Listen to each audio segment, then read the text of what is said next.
શ્રી પ્રભુને પ્યારા શ્રી યમુનાજીના લાડીલા એવા રસિક સત્સંગી વૈષ્ણવોને જય શ્રી કૃષ્ણ।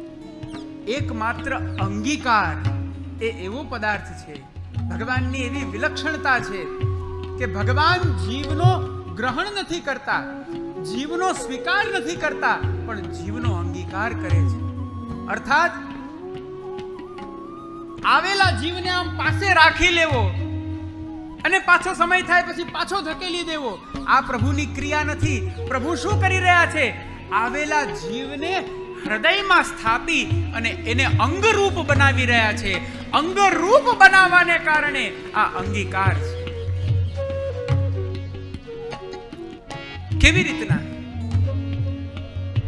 યત્રાંગી કરણેનૈવ યોગ્યતાદિ વિચારણમ। શરીરાય મહાપ્રભુ શું આજ્ઞા કરે છે? આટલા કૃપાળુ છે પ્રભુ, આટલી કૃપાળુતા છે પ્રભુમાં। જ્યારે જીવને આપ અંગીકાર કરી રહ્યા છે, જીવને પોતાનો કરી રહ્યા છે, એ સમયે પ્રભુ આપ જીવની યોગ્યતા પણ જોતા નથી। મને કહો, આપણી પાસે એવી કઈ યોગ્યતા છે કે જે યોગ્યતાથી આપણે સાક્ષાત ભગવાનને પ્રાપ્ત થઈ શકીએ? કામ, ક્રોધ, લોભ, મોહ આદિ કેટલા દોષો છે આપણી અંદર? છેલ્લે કોઈ જ દોષ નથી તો અંતઃકરણ જ આપણા હાથમાં નથી। મહેમાનને ક્યારે બોલાવાય? જ્યારે ઘરમાં બેસવાનું કાંઈ હોય તો। તમે પ્રભુને તમારા અંતઃકરણમાં બોલાવો, પ્રભુને પધરાવો, પણ તમારા અંતઃકરણમાં એવું સ્થાન જ ન હોય કે જ્યાં પ્રભુ બિરાજી શકે, તો કેવી રીતના બોલાવશો? બુદ્ધિ સદાને માટે લૌકિક નિશ્ચયોમાં તત્પર છે, ચિત્ત સદાને માટે ભટકી રહ્યું છે, મન સદાને માટે અહંતા મમતાત્મક કાર્યોનો સંકલ્પ વિકલ્પ કરી રહ્યું છે, અને એ સર્વ કાર્યો કરીને જીવ પોતાને કર્તા માનીને બેઠો છે અહંકાર રૂપે। આવી પરિસ્થિતિમાં કેવી રીતના એક જીવનો અને પ્રભુનો સંબંધ થઈ શકે? વિચાર તો કરો। છતાં પણ ભગવાને જીવની યોગ્યતાને નથી જોતા, ભગવાને જીવના અંતઃકરણને નથી જોતા, પ્રભુએ જીવના મનને નથી જોતા, એના સ્વરૂપને નથી જોતા, કેવલ શ્રી વલ્લભ દ્વારા મને સોંપવામાં આવી રહ્યો છે, ગમે તેવો હોય મારો છે, મદીયોસ્તિ આ મારો છે। ત્યાં સુધી કે હાથમાં તુલસી દળ લઈ અને સગદ્ય પંચાક્ષરનું જ્યારે આપણે ઉચ્ચારણ કરીને આત્મનિવેદન કરી રહ્યા છે, આપણે જાણતા પણ નથી આ શું થાય છે, આપણને ખબર પણ નથી આ શું થઈ રહ્યું છે, બસ કરી રહ્યા છીએ, એક ક્રિયા કરી રહ્યા છીએ। એ અજ્ઞાન અવસ્થામાં પણ કરેલી ક્રિયાને પણ પ્રભુ આપ સ્વીકારી રહ્યા છે।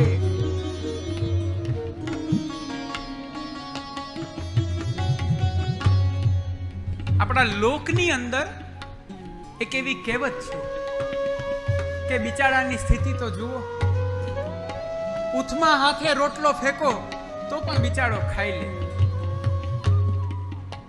આવી લોકમાં એક કહેવત છે ને, ઉથમાં હાથે ફેંકેલું પણ લઈ લેશે, કેમ કે એને જરૂર છે। અજ્ઞાન અવસ્થામાં જીવ જાણતો નથી કે હું મહાત્મ્ય નથી, કોના શરણે જાઉં છું, કોને ભજવા જાઉં છું, કોના યુગલ ચરણારવિંદમાં મારું આત્મનિવેદન કરું છું।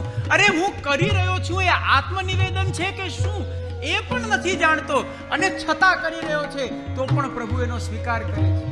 ત્યાં લોકની અંદર એ જીવ બિચારો છે કે ઉત્તમા હાથે એને સ્વીકાર કરે છે। અહીંયા પ્રભુ બિચારા નથી હો, અહીંયા પ્રભુ જરા પણ બિચારા નથી।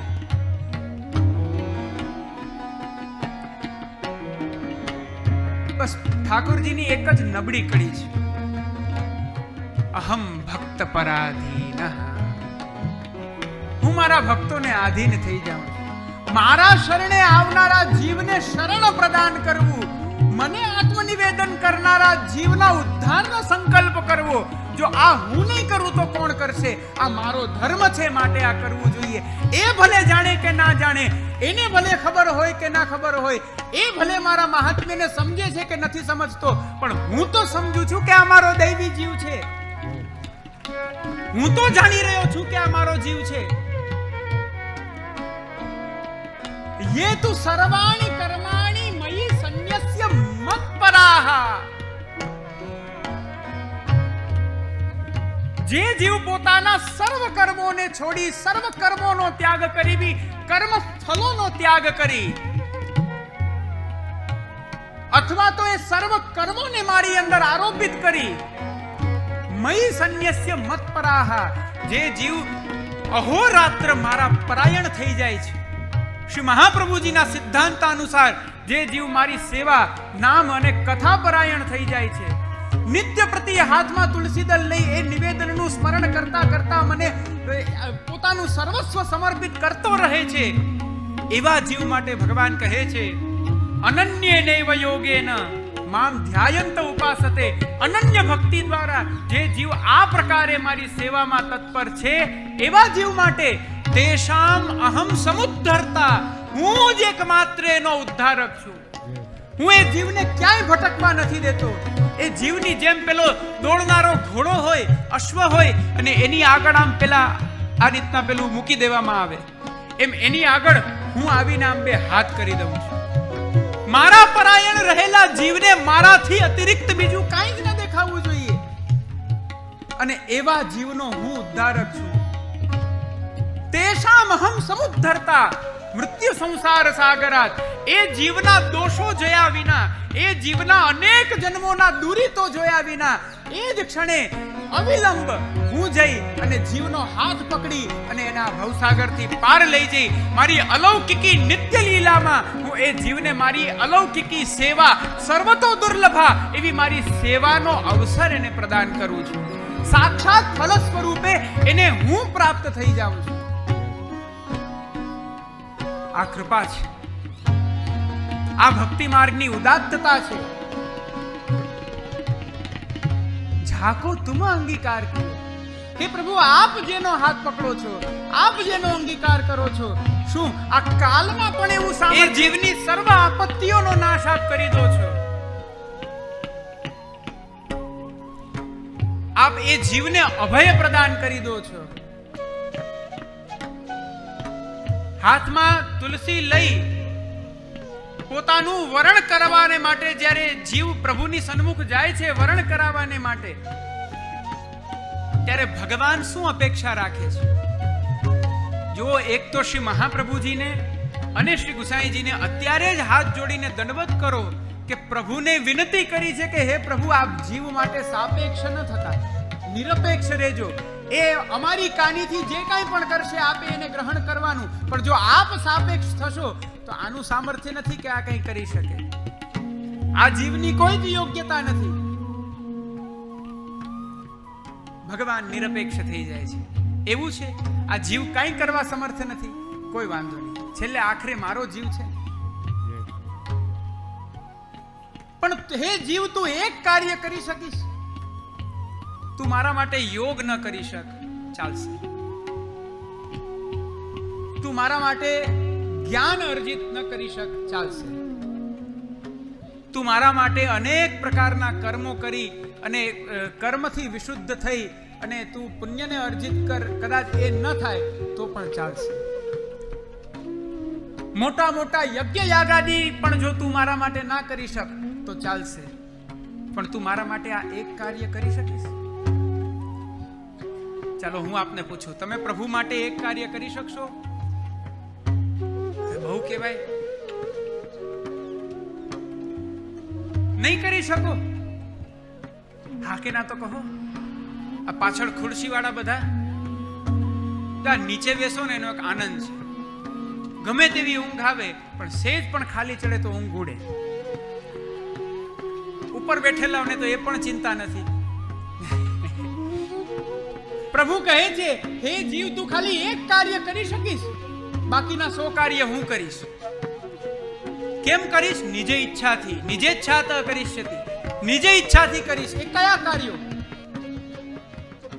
તારા વર્ણથી પ્રારંભ કરી તારી સાથે અનેક નિત્ય નવીન નિત્ય પ્રતિ તારા મનોરથને પૂર્ણ કરવા માટેની લીલા સહિતના કાર્યો સાથે છેલ્લે તારા ઉદ્ધારનું પણ કાર્ય હું કરીશ.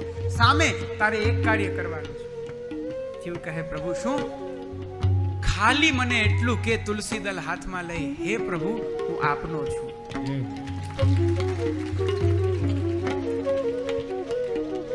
પ્રભુ હું આપનો છું, હું આપને છોડીને ક્યાં જાઉં? આપનાથી અતિરિક્ત મારી ક્યાં ગતિ હોઈ શકે?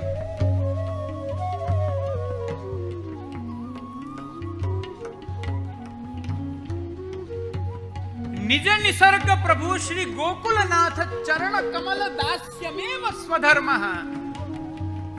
નિજનાથ એવા ગોકુલનાથ પ્રભુ શ્રી ગોકુલ ચંદ્રમાં એવા નંદ નંદન શ્રી કૃષ્ણના ચરણારવિંદનું દાસ્ય જ જીવનું સૌથી મોટું કર્તવ્ય છે.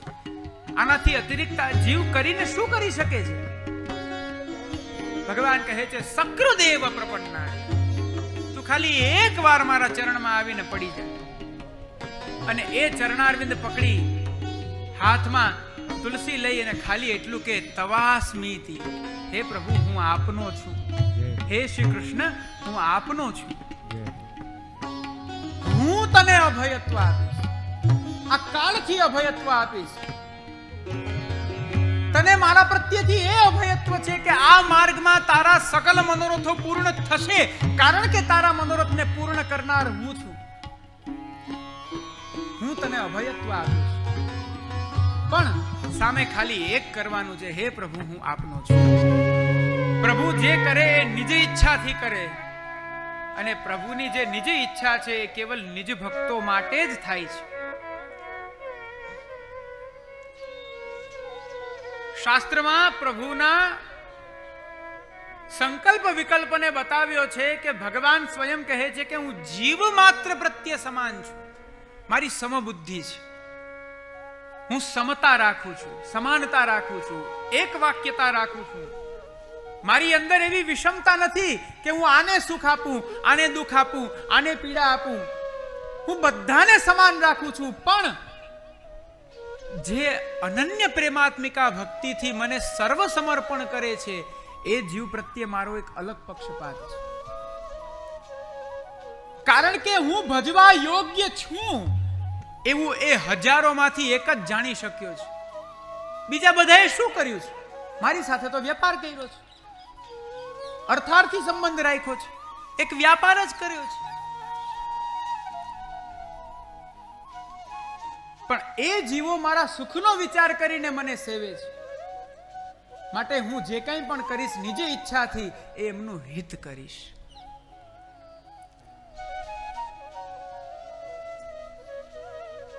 પહેલું હરિ સર્વમ કરીષ્યતિ, ત્યારબાદ બીજું હરિ સર્વમ નિજેચ્છાત કરીષ્યતિ, ત્રીજું આવે છે પ્રાર્થિત એવા તતઃ કિમ સ્યાત. આ ત્રીજો વિવેક.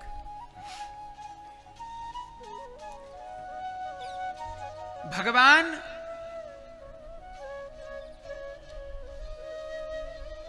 અંતર્યામી છે.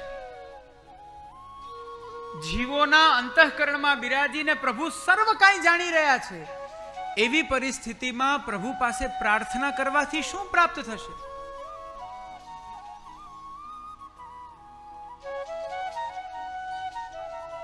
શ્રી મહાપ્રભુજી આજ્ઞા કરે છે કે પ્રાર્થના શા માટે ના કરવી જોઈએ એક જીવે? તો એનું કારણ શ્રી મહાપ્રભુજી આ બતાવે છે કે સ્વામ્યભિપ્રાય સંશ્રયાત. મારા ભગવાન, મારા પ્રભુ શું મારા માટે કંઈક બીજું વિચારતા હશે, કંઈક ખોટું વિચારતા હશે? પ્રભુ મારા માટે મારું હિતનું જ વિચારે છે એવો સંકલ્પ કરી અને પ્રાર્થના ન કરવી જોઈએ. જે થઈ રહ્યું છે એના અનુસાર પોતાનું જીવન જીવવું જોઈએ. આ ભક્તિ માર્ગમાં પ્રાર્થના સદાને માટે બાધક છે. પ્રભુ પાસે જે દિવસે તમે માગી લીધું એ જ દિવસે તમારું દાસત્વ નષ્ટ થઈ ગયું. અચ્છા, એક પ્રશ્ન પૂછું? હા, જાગો જાગો બધા જાગો. જે દિવસે પ્રાર્થના કરી દીધી, કઈ માગ્યું, એ દિવસથી તમારું દાસત્વ ત્યારે ને ત્યારે નષ્ટ થયું, તો પેલા દાસત્વ તમને ક્યાં મળ્યું હતું?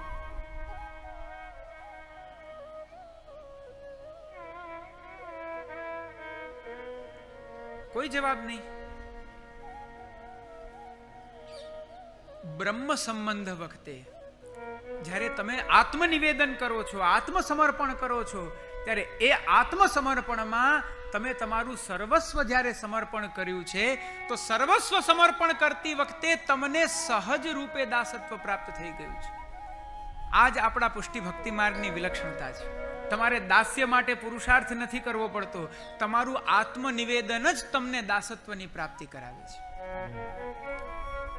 પણ એ આત્મનિવેદન એકવાર થાય, અને એ આત્મનિવેદનથી દાસત્વની પ્રાપ્તિ પણ જીવનમાં એકવાર થાય.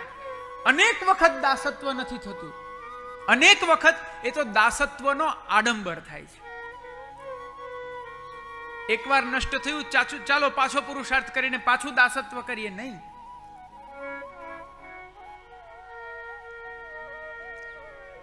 જ્યારે ભગવાન સર્વ સમર્થ છે, સર્વ કર્તુમ અકર્તુમ અન્યથા કર્તુમ સર્વ સામર્થ્યવાન છે, એવા સર્વ સામર્થ્યવાન પ્રભુ જ્યારે નિજ ઈચ્છાથી એક પિતાની જેમ મારું હિત કરવા મારી ઉપર બિરાજે છે, જેમના મારા મસ્તક ઉપર જેમના સહસ્ર હસ્તો વિદ્યમાન છે, આટલું સૌભાગ્ય પ્રાપ્ત થયા પછી પ્રાર્થના કરીને સ્વધર્મ હાનિ કરવાનો શું લાભ? માટે વૈષ્ણવોએ પ્રાર્થના ના કરવી જોઈએ. આ પ્રકારેનો ત્રીજો વિવેક શ્રીમદ આચાર્ય ચરણ આપણને બતાડી રહ્યા છે. પ્રાર્થનાથી સ્વધર્મ હાનિ થાય છે. અને માગવું જ હોય તો કઈ અલૌકિક માગો.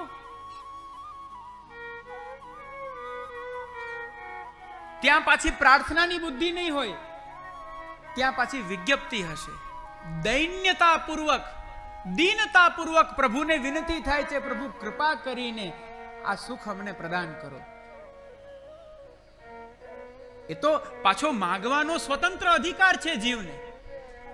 પ્રાર્થના ન કરવી, આવું આપણે ત્યાં સિદ્ધાંત પ્રતિપાદિત થાય છે. પણ અલૌકિક વિષય માગવો પણ ખોટું નથી. જો પ્રભુ પાસે તમે કઈ અલૌકિક માગી રહ્યા છો, અલૌકિક પદાર્થ માગી અને ભગવત સુખ માટેનો જો તમે વિચાર કરી રહ્યા છો, તો એ માગવું પણ યોગ્ય છે અને ભગવાન ખુશી ખુશી પ્રદાન કરે છે તમને.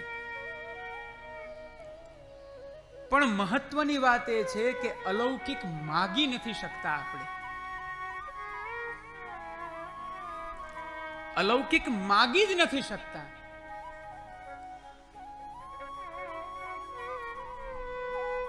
લૌકિકમાં જ તત્પર થઈ જઈએ છીએ. યાદ કરીએ કૃષ્ણદાસ મેઘનનો પ્રસંગ. શ્રી મહાપ્રભુ આપ જ્યારે બદ્રિકાશ્રમ પધારે છે, ત્યારે બંને પર્વતની વચ્ચેથી જ્યારે એક શિલા આવે છે, કૃષ્ણદાસજી આમ હાથેથી રોકી દે છે.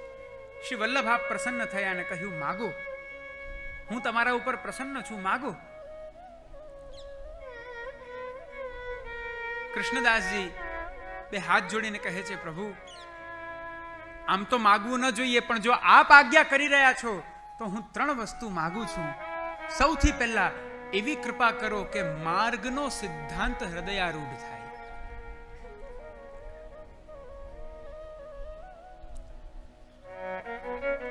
બોલો, આવું સાહસ ચાલશે માગવાનું? બીજું માગ્યું મુખરતા દોષ જાય. ત્રીજું માગ્યું કે મારા અન્ય ગુરુને શરણે લો. કે એ વિષય પાછો અલગ છે, એનો ભાવ પ્રકાશ આખો અલગ છે. પણ કહેવાનો તાત્પર્ય કે માગવું છે તો પછી કઈ આવું અલૌકિક માગો. માર્ગનો સિદ્ધાંત હૃદયારૂઢ થાય. આ માર્ગનો સિદ્ધાંત શું છે? કૃષ્ણ સેવા એ આ માર્ગનો સિદ્ધાંત છે. કૃષ્ણ સેવાની અંદર તત્પરતા એ આ માર્ગનો સિદ્ધાંત છે. અને એ હૃદયારૂઢ ક્યારે થાય? જ્યારે પ્રભુની કૃપા હોય તો. આપણા સાધનથી સંભવ નથી. અરે આપણે તો પ્રભુના નામ લેવાનો પણ આપણો અધિકાર નથી. એટલી લૌકિકતા આપણી અંદર ભરી છે. પ્રભુમાં એટલી અલૌકિકતા છે અને આપણામાં એટલી લૌકિકતા છે કે આપણે પ્રભુના નામ સુદ્ધાનો પણ ઉચ્ચારણ કરી શકીએ એવી આપણી પાત્રતા નથી. આ શ્રી ગુસાઈજી આજ્ઞા કરે છે. પણ શ્રી મહાપ્રભુજીની આડીથી આ સૌભાગ્ય આપણને પ્રાપ્ત થાય છે.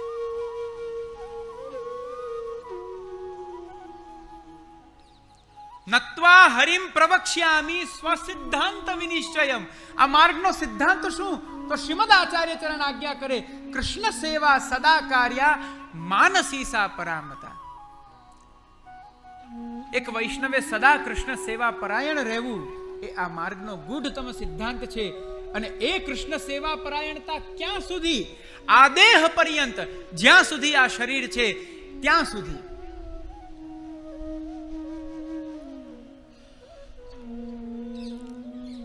પ્રભુને વિનંતી પણ એવી કરો કે હે પ્રભુ, આ દેહ પણ ત્યારે પડે કે જ્યારે હું આપને શયન કરાવી અને પોડાવી દઉં, પછી ભલે મારું જે થવું એ થાય.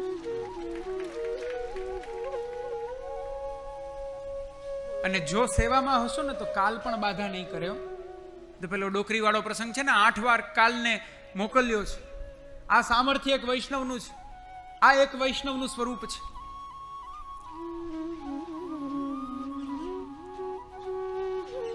મુખરતા દોષ જાય. એક વૈષ્ણવે કોઈની નિંદા પણ ન કરવી જોઈએ અને કોઈના ગુણ પણ ના ગાવા જોઈએ. કેવલ પ્રભુના ગુણ ગાવા જોઈએ. આપણે એવું માનીએ છીએ કે કોઈની નિંદા કરો તો જ મુખરતા દોષ થાય. તમે કોઈના ગુણ ગાવ છો તો પણ વાણી દ્વારા એ થતો દોષ જ છે. એવો કોણ વ્યક્તિ છે જે અનંત ગુણોના સાગર એવા ભગવાન કરતા પણ એના ગુણ વધારે છે? તો ભગવાનના અનંત ગુણાધિપતિ એવા ભગવાનની સમક્ષ એમના સેવક થઈ અને ક્ષુદ્ર ગુણને ધારણ કરનારા એક લૌકિક જીવના જો આપણે ગુણ ગાઈએ તો એનો પણ વાણી દ્વારા દોષ લાગે છે. એટલે આજથી કોઈને પ્રસન્ન કરવા માટે જો વખાણ કરતા હોય તો ના કરતા, અને નિંદા તો કરવી જ ના જોઈએ. 3 વસ્તુ માગી શ્રી વલ્લભે આપે પ્રસન્નતાથી આપી. પણ જુઓ, ઠાકોરજી આપણને સર્વ વસ્તુ પ્રદાન કરે છે. આપણા યોગક્ષેમનું વહન પણ પ્રભુ કરે છે, પણ આપણને એમાં વિશ્વાસ નથી. પુનઃ પાછા આપ વ્યાસજીની ગુફામાં પધારે છે અને ત્યાં 3 દિવસ આપ અંદર બિરાજ્યા અને બહાર પધાર્યા તો કૃષ્ણદાસ ત્યાં જ થાળા હતા. પૂછ્યું, તમે ગયા નહીં, અહીં નહીં હતા? પ્રભુ, આપને છોડીને હું ક્યાં જાઉં? આપના સિવાય મારું કોણ છે? મારું આશ્રય સ્થાન, મારું શરણ જ આપ છો. હું ક્યાં જાઉં? આપનાથી અતિરિક્ત મારી ક્યાંય ગતિ ન થઈ શકે. એક આપનામાં જ મારી ગતિ છે. હું ક્યાં જઈ શકું? શ્રી મહાપ્રભુજી પ્રસન્ન થયા. પુનઃ કહ્યું, હજી માગો, કંઈક માગી લો. પાછી એ જ વસ્તુ માગી. પ્રભુ કૃપા કરો, માર્ગનો સિદ્ધાંત હૃદયારૂઢ થાય, મુખરતા દોષ જાય અને મારા ગુરુને શરણે લો. આ અવિશ્વાસ. કદાચ એ ના માગત તો પણ પ્રભુ એ દેવાવાળા છે. શ્રી મહાપ્રભુ આપ એમને દેવા ના જતા, પણ છતાં એમને અવિશ્વાસ થાય છે. ભાવ પ્રકાશમાં તો ત્યાં સુધી કહ્યું છે કે હજી એમનું શરણ કાચું છે. શ્રી મહાપ્રભુજીમાં હજી એમની અનન્ય શરણાગતિ નથી. હજી એમના અંતઃકરણમાં ક્યાંક એવો ભાવ છે કે પેલા પણ મારા ગુરુ છે. આટલી અનન્યતા ભક્તિ માર્ગમાં હોવી જોઈએ. એક વૈષ્ણવ એ આ સંસારના દુઃખોને લઈ અને દુઃખોને એ રીતના આમ ચુનૌતી દેવો જોઈએ કે તારામાં સામર્થ્ય હોય તો મને ડગાવીને દેખાડ. શ્રી મહાપ્રભુજીનો સેવક કેવો છે? કલિકાલ ઉપર પગ રાખી કાલના પ્રતિબંધકોનું છેદન કરતા કરતા જે કૃષ્ણ સેવા પરાયણ છે, શું એ વ્યક્તિ સામાન્ય દુઃખોથી પ્રાર્થના કરી લે? શ્રી મહાપ્રભુજી કે આવું તો સ્વપ્નમાં પણ ન થવું જોઈએ. મારો સેવક આવો ન હોય. આવી અનન્યતા જો પ્રાપ્ત કરવી હોય તો કાંઈક શરણાગતિનો ઉદ્યમ કરો, કાંઈ પ્રયત્ન કરો, માર્ગમાં આગળ વધો. સાહિત્યમાં બહુ સરસ એક કહેવત છે, ઉદ્યમે નહીં સિદ્ધ્યંતિ કાર્યાણી ન મનોરથૈ. જો કઈ કાર્યની સિદ્ધિ જોઈએ છે, જો કઈ ફળ જોઈએ છે તો પુરુષાર્થ ઉદ્યમ કરવો પડે. ત્યાં ઉદાહરણ આપ્યું કે વનનો રાજા સિંહ છે, નહીં સુપ્તસ્ય સિંહસ્ય પ્રવિશંતિ મુખે મૃગાહ. સિંહ તો વનનો રાજા છે, અને રાજા હોય તો રાજાને ક્યાંય રસોઈ બનાવવા જવું પડે? આવું ક્યાંય સાંભળ્યું છે? રાજા પોતાના રાજ્યમાં બેઠો હોય અને કોઈ રસોઈયા છે નહીં તો એને રસોઈ કરવા જવી પડે, એને પોતાની થાળી પીરસવી પડે. આવું ક્યારે થાય? કેટલા લોકો એની આસપાસ હોય, પણ આ લોકની અંદર સંભવ છે, જીવનની અંદર સંભવ નથી. સિંહ વનનો રાજા છે, વનનો રાજા હોવા છતાં પણ જો એ સિંહ સૂતેલો રહે તો એના મુખમાં આવીને મૃગ વગેરે આવીને એનું એમ નહીં કે અમે તારું ભોજન બની જઈએ. એના માટે એને પણ ઉદ્યમ કરવો પડે છે. આ ભક્તિ માર્ગમાં શ્રી મહાપ્રભુજીનો સેવક સિંહ સમાન છે, અને સિંહ સમાન હોવાથી એને બધું જ તૈયાર મળ્યું છે. નામ નિવેદન શ્રી વલ્લભે કરાવ્યું, ભગવત સેવા શ્રી વલ્લભે પધરાવી આપી. કઈ જાણતો નતો તો સેવાની રીત બતાડી. સેવા રીત પ્રીત વ્રજ જનકી જનહિત જગ પ્રગટાઈ. એ સેવા રીત બતાડી, પણ છેલ્લે ઉદ્યમ એ શરણાગતિ પૂર્વક સેવા કરવી તો જીવને પડશે કે નહીં?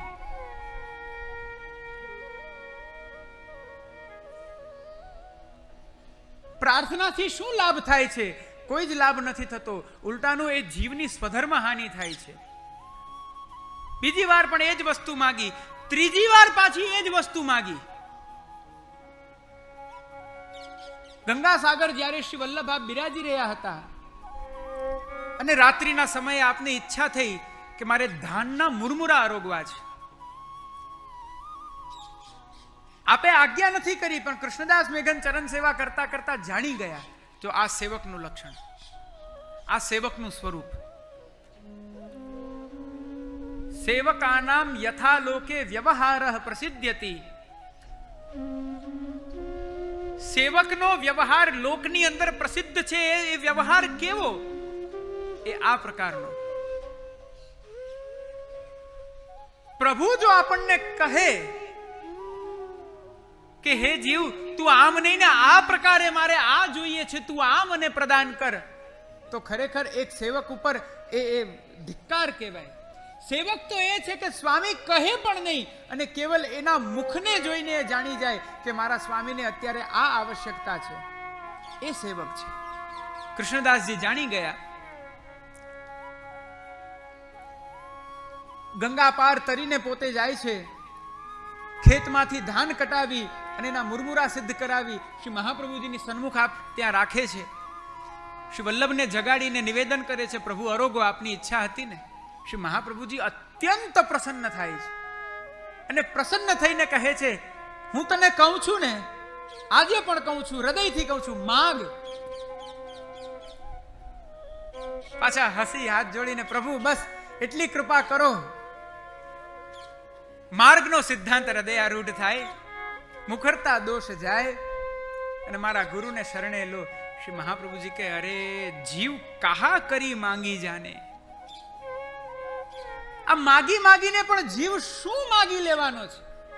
અને એને માગતા પણ નથી આવડતું. ચાલો ભગવાન દેવા તૈયાર થાય ને તો તમને માગતા નહીં આવડે. આ વાત પાકી છે. એમ અકાટ્ય વાત છે. આની કાટ જ નથી, અમોઘ વાક્ય છે. પ્રભુ પ્રકટ થઈને કહેશે, માગો, તમને માગતા જ નહીં આવડે. શું માગશો?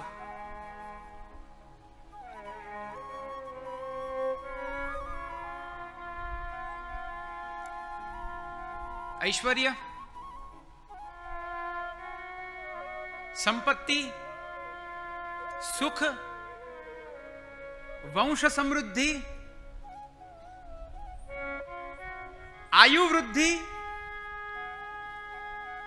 પ્રભુ પાસે પ્રભુને માગો. એકમાત્ર પ્રભુ એવા છે જે પોતે બધું આપે છે, પણ ક્યારેય પોતે પ્રકટ નથી થતા, પોતે અપ્રમેય રહે છે. પણ શ્રી મહાપ્રભુજીના સેવકમાં એ સામર્થ્ય છે કે અપ્રમેય એવા ભગવાનને પણ એ પ્રમેય રૂપથી જાણી એને પ્રાપ્ત કરી લે છે.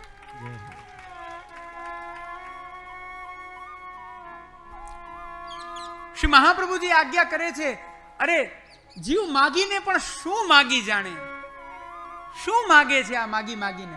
અરે તું આજે જો માગ તો હું તને સાક્ષાત પ્રભુના પણ દર્શન કરાવી દઉં, પ્રભુની સાથે પણ તારો સંબંધ કરાવી દઉં, પણ માગી માગીને તું શું માગી રહ્યો છે? પ્રાર્થના કરવી એ જીવનું કર્તવ્ય નથી. પદ્મનાભદાસજીનો પ્રસંગ આવે છે. શ્રી મહાપ્રભુજી જ્યારે આપ અડેલથી પધારી રહ્યા હતા અને માર્ગમાં કન્નોજમાં આપનો મુકામ હતો અને ત્યાં એક વણિક જે આપના સંઘમાં સાથે હતો પાછળ રહી ગયો અને લૂંટાઈ ગયો. એ જ્યારે પાછો આવે છે એ સમયે પદ્મનાભદાસજી એમને દ્વાર ઉપર રોકી દે છે, કેમ કે રડતો રડતો આવે છે કે મારું ધન લૂંટાઈ ગયું. શ્રી વલ્લભને પરિશ્રમ ન પડવો જોઈએ, ત્યાં જાય શ્રી વલ્લભ પાસે માગશે તો શ્રી વલ્લભને પરિશ્રમ થાય. શ્રી મહાપ્રભુજી તો આ ભોજનમાં પધારવાના છે, ભોજનમાં અવેર થાય, મારો દાસ ધર્મ જાય. દ્વાર પરથી જ એમને લઈ ગયા બજારમાં અને ત્યાં એક વ્યાપારી પાસે પોતાનો જુઓ ભગવત સુખાર્થ, શ્રીમદ આચાર્ય ચરણ સુખાર્થ, પોતાના ધર્મને ગીરવી મૂકી અને પોતે આવ્યા અને એ વણિકના એ જે કંઈ પણ એને જે ખોટ ગઈ હતી એ બધી પૂરી પાડી. પોતે પણ માગ્યું નહીં અને પેલા વણિકને પણ માગવા જવા ન દીધો.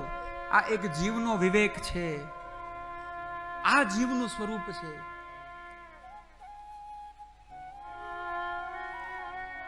પ્રાર્થિત એવા તતઃ કિમ સ્યાત, પ્રાર્થનાથી શું પ્રાપ્ત થશે? કંઈ જ નહીં થાય.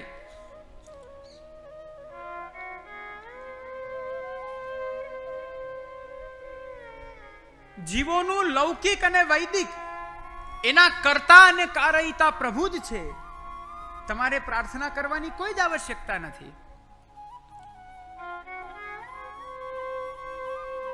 આ પ્રકારે ત્રીજો વિવેક સમજાવી અને પછી આપ ચોથો વિવેક સમજાવતા આજ્ઞા કરે છે, સર્વત્ર તસ્ય સર્વમ હિ સર્વ સામર્થ્યમેવ ચ.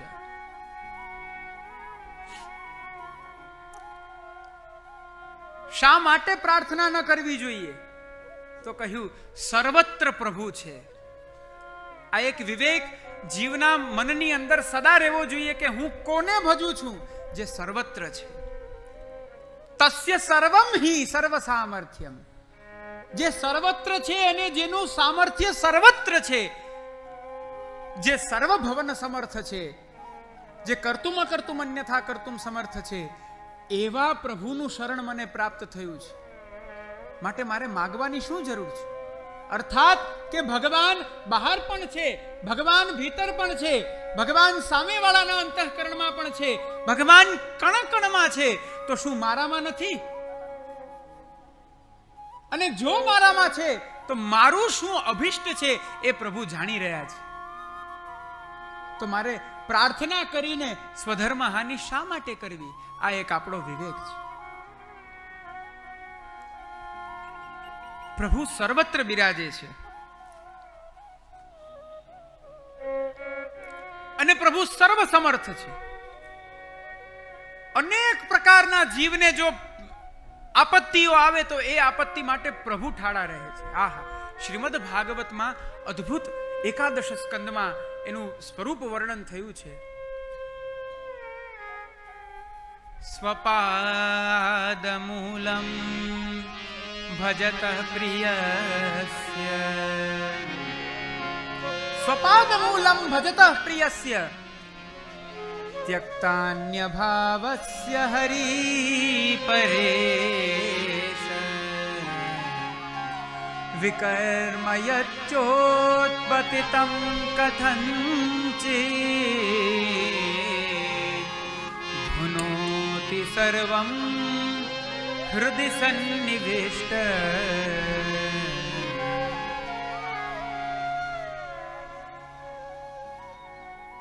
તમારું બાહ્ય રૂપે પણ પ્રભુ ધ્યાન રાખે છે અને અંતઃકરણમાં બિરાજીને પણ પ્રભુ તમારું ધ્યાન રાખે છે.